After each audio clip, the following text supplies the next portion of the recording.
بسم اللہ الرحمن الرحیم۔ السلام علیکم، میرے چینل پر آپ کا بہت بہت خوش آمدید۔ مہربانی فرما کر تمام ویڈیو اپڈیٹ کے لیے ہمارے چینل کو سبسکرائب کر کے بیل نوٹیفیکیشن کو آن کر دیں۔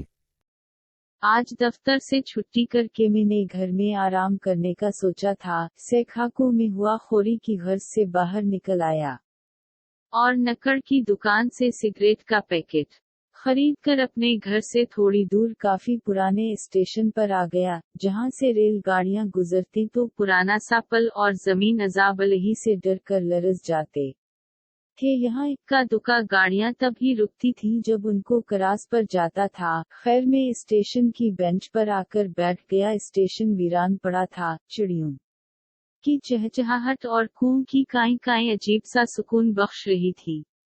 میں اسی سکون کو محسوس کرتے ہوئے ڈراؤنی کہانی کے تانے بانے بننے لگا۔ میرے خیالات عروج پر تھے کہ ریل گاڑی کے وصل نے میرے خیالات کو جھنجھوڑا تھا۔ میں نے سوچا ابھی گزر جائے گی، مگر شاید اسکو کراس پر گیا تھا، اصلے وہ وہیں رک گئی تھی۔ خیر میں نے گاڑی میں بیٹھے مسافروں سے نظر ہٹا کر سگریٹ سلگا لیا تھا اور خیالوں کی عمیق گہرائیوں میں کھو گیا۔ ابھی میں کہانی کا پلاٹ سوچ ہی پایا تھا کہ ٹرین میں سے ایک آدمی نکل کر میری طرف آیا اور میرے ساتھ بینچ پر بیٹھ گیا تھا۔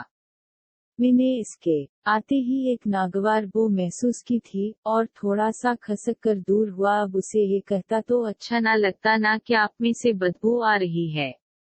کیوں بھائی؟ کمال احمد۔ میں اس کے لبوں سے اپنا نام سن کر حیرانی سے اس کی طرف مڑا تھا۔ وہ مسکرا رہا تھا۔ اسکو دیکھ کر مجھے کراہیت سی محسوس ہوئی۔ مسلے کپڑے، بکھرے بال، کھچڑی داڑھی، عجیب سے دانت اور اس کے وجود سے اٹھتی وہ بالکل انجان شخص تھا میرے لیے۔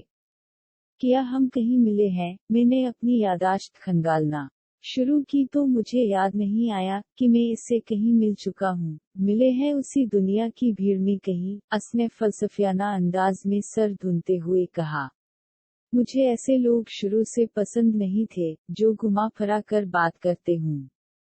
اصلے میں بیگانگی دکھا کر سیدھا ہو کر بیٹھ گیا اور اپنے ذہن میں آئی کہانی کے واقعات کو اثرنو ترتیب دینے لگا۔ ہمیں پتہ ہی نہیں چلتا کہ ہم کہانیوں کو بنتے بنتے خود کسی کہانی کا حصہ بن جاتے ہیں۔ اس کی گھمبیر آواز میرے کانوں میں پڑی تو مجھے جیسے بچھو نے ڈنک مارا تھا۔ وہ جادوگر تھا یا کوئی مستقبل شناس، جو کوئی بھی تھا، اس وقت بہت پراسرار لگا تھا۔ میری ریڑھ کی ہڈی میں سنسناہٹ سی ہوئی اور میں نے جھرجھری لے کر اس کے مسکراتے ہوئے چہرے کو بغور دیکھ کر حیرانی سے پوچھا، ٹرین میں بیٹھے لوگ مجھے عجیب نظروں سے دیکھ رہے تھے، مگر مجھے کوئی پرواہ نہ تھی، البتہ ان کے دیکھنے کا انداز۔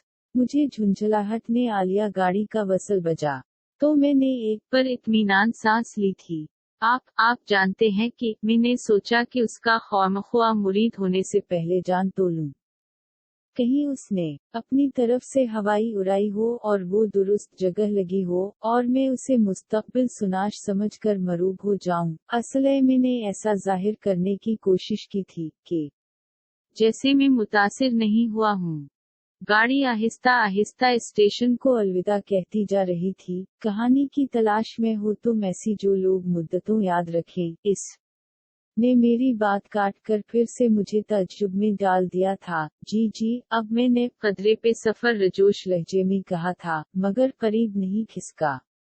اس کے وجود سے اٹھتی وہ مجھے گراں گزر رہی تھی۔ ضرورت کے وقت گدھے کو بھی باپ بنانا پڑتا ہے کہ مصداق میں وہاں بحالت مجبوری بیٹھا تھا۔ کل مجھے اسی وقت ملنا یہاں، اس نے کہا تھا، اور میری کوئی بات سنے بنا لمبے لمبے ڈگ بھرتا مجھے حیران مگر خوش چھوڑتا اسٹیشن سے نکل گیا۔ میں ترنگنی گھر آیا تھا۔ اب مجھے کل کا انتظار تھا، مگر کاش کل آتی ہی نہ۔ پوری رات بے چینی سے اور کل کے انتظار میں گزری۔ وقفے سے میں جاگتی آنکھوں سے داد واؤ تحسین کے الفاظ سے بھرے خطوط والے خواب دیکھتا رہا اور مسکراتا رہا۔ اگلے دن میں مقررہ وقت سے پہلے اسٹیشن پہنچ گیا تھا۔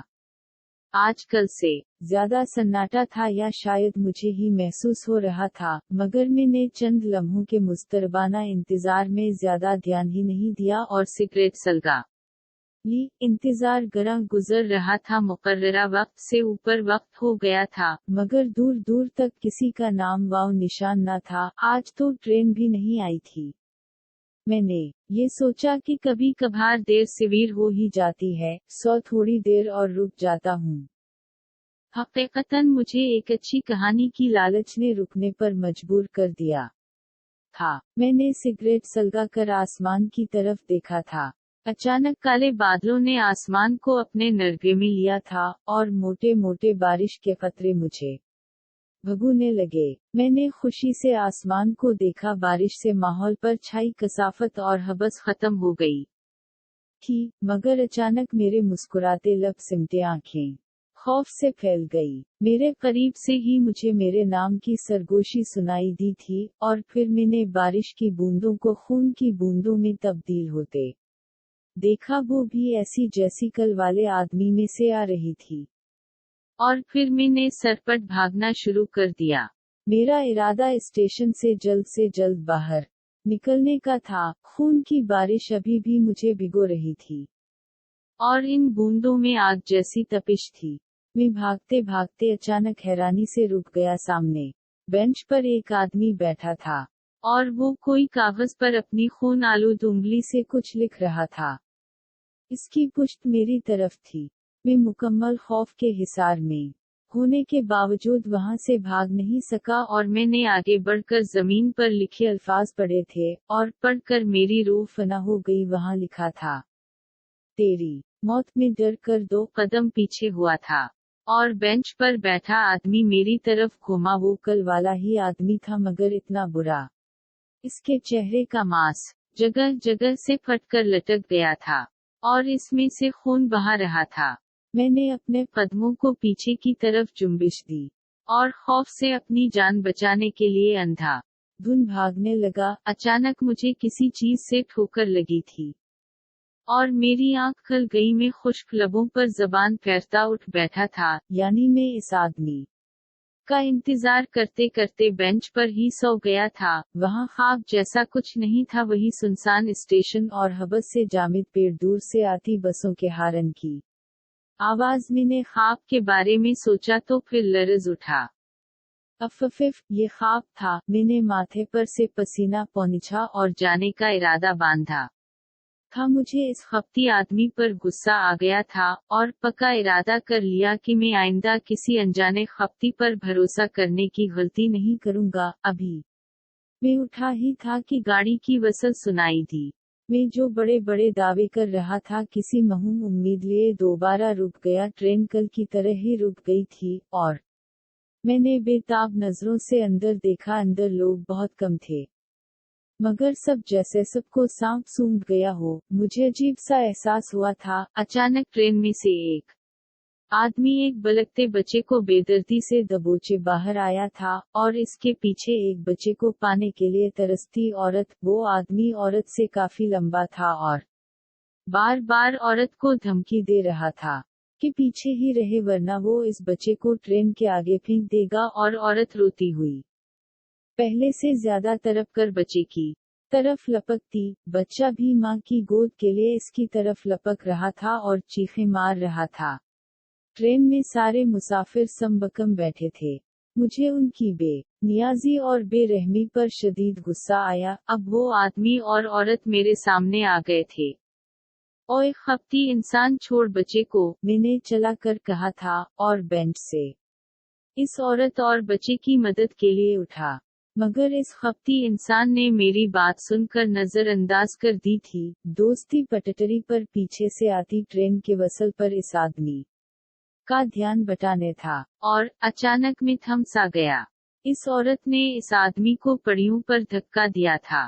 اس کا مقصد بچے کو اس آدمی سے بچانا تھا، مگر یہ کیا وہ ظالم انسان بچے کو دبوچے ہی ٹرین کی دوسری پٹری پر گرا، اور آنا فانا تیز رفتاری سے اسی پٹری پر آتی ٹرین ان دونوں کو روندتی